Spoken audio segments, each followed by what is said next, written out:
ছোট ছোট বাচ্চাদের জন্য আপনারা গেঞ্জি কিনেননি বাজার থেকে?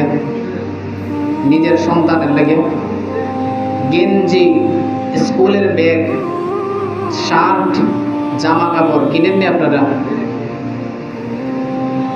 এদের মধ্যে দেখবেন অনেক গেঞ্জির মধ্যে, অনেক শার্টে, অনেক স্কুলের ব্যাগে কুকুরের ছবি থাকে, বিড়ালের ছবি থাকে, প্রাণীর মানুষের ছবি থাকে, তারপরে মাকড়সার ছবি থাকে, বিভিন্ন প্রাণী পাখির ছবি থাকে, থাকে না? আপনারা শখ কইরা কিনলেন না দিন, শখ কইরা আইনা দিন, কিন্তু এই জিনিসটা হারাম হারাম হারাম।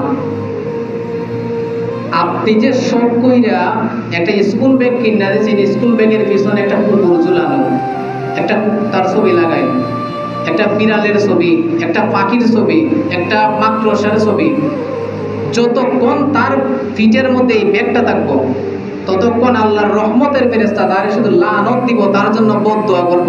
তো সে ছোট বাচ্চা হওয়ার কারণে বদদোয়াটা তার উপরে লাগতো না, যে কিন্না দিছে তার উপরে লাগতো। নাউজুবিল্লাহ বলি।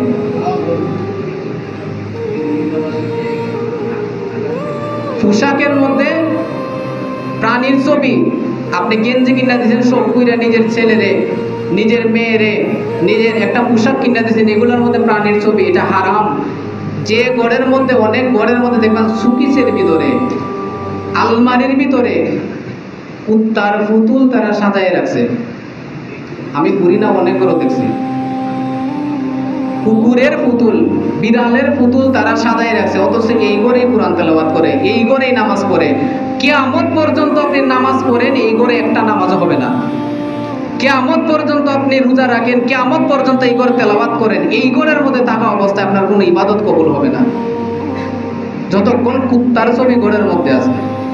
তো আপনি যখন পোশাক কিনবেন, এই হরিনামবাসীর কাছে আমার অনুরোধ,